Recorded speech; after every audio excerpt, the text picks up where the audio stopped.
พามาเบิ่งซอยนี่พี่น้องพามาเบิ่งมาเที่ยวซอยนี่ซอย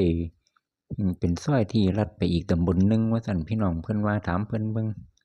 โอ้บ้านก็งามอยู่พี่น้องบ้านทรงเกาหลีญี่ปุ่นเนาะบ้านหลังนี้ก็เด้โอ้บ้านงามอยู่บ้านเพิ่นพี่น้องมีบ้านจักหลังเนาะในซอยนี้เนาะบ่ค่อยได้เข้ามาเด้พี่น้องโอ้ตัดอ้อยออกแล้วก็ทรงงามหูงามตาเนาะพี่น้องแปลกหูแปลกตาสบายตาดีทางก็ทางไปให้ไปหน้าก็ว่าได้ล่ะพี่น้องทางซอยลงไปให้ไปหน้าโอ้แปลนตาดีสบายหูสบายตาพี่น้องตัดป่าอ้อยออกแล้วบ้านก็มีแต่หลังงามๆอยู่ตัวล่ะบ้านมีจักหลังโอ้บ่ได้เข้ามาโดนมานานแล้วเดะพี่น้องซอยนี่โอ้เขาท่าพี่น้องเอาเบิ่งไปนำกันครับเบิ่งวิวทิวทัศน์สองข้างทางไปนำกันพี่น้องโอ้นี่สิเป็นสวนอาหารบ้านคนหรือร้านอาหารหรือหยังน้อนี่เนาะเบิ่งก่อนพี่น้องเป็นร้านอาหารบ่คือแม่นเป็นบ้านเขาเจ้าแต่ว่าเขาเจ้าก็ปลูกต้นสนปลูกดอกไม้งามนี่ล่ะพี่น้องโอ้เป็นร้านอาหารพร้อมพี่น้องเอ้ยคนก็แวะเข้ามากินอาหารอยู่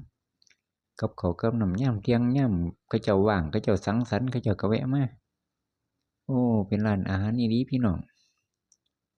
ต้นสนก็งามเนาะเพิ่นก็ปลูกดอกไม้งามพร้อมโอ้เข้าท่าอยู่พี่น้องสมกับเป็นสวนอาหารอยู่ทางไปให้เป็นหน้าก้อนจีดอย่างดีอย่างงามโอ้เข้าท่าพี่น้องแนมไปทางหน้านี่ก็เป็นป่าหยังป่ายางบ่ฝากป่าอ้อยไปพุ่น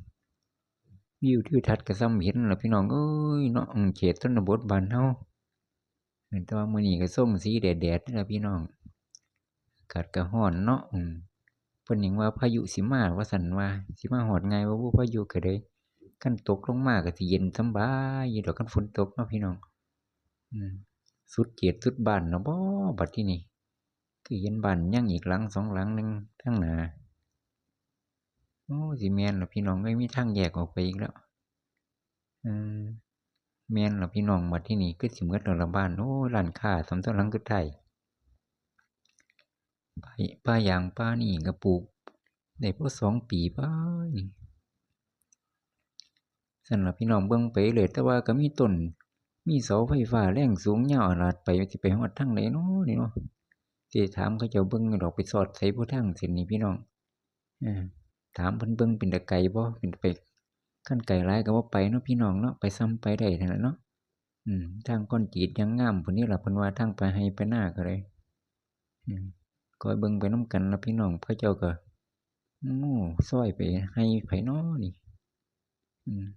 คือสิฮอดง่ายหมดง่ายบ่ทางก้อนจีดพี่น้องวิวทิวทัศน์สองข้างทางก็เบิ่งไปส่ำนี้พี่น้องสำหรับพี่น้องคลิปเคล็ดคลิปยาวหลายพี่น้องก็ย้านพี่น้องเบิ่งบ่จบเอาจัก2-3นาทีเนาะพี่น้องพอกันใหม่คลิปหน้าครับ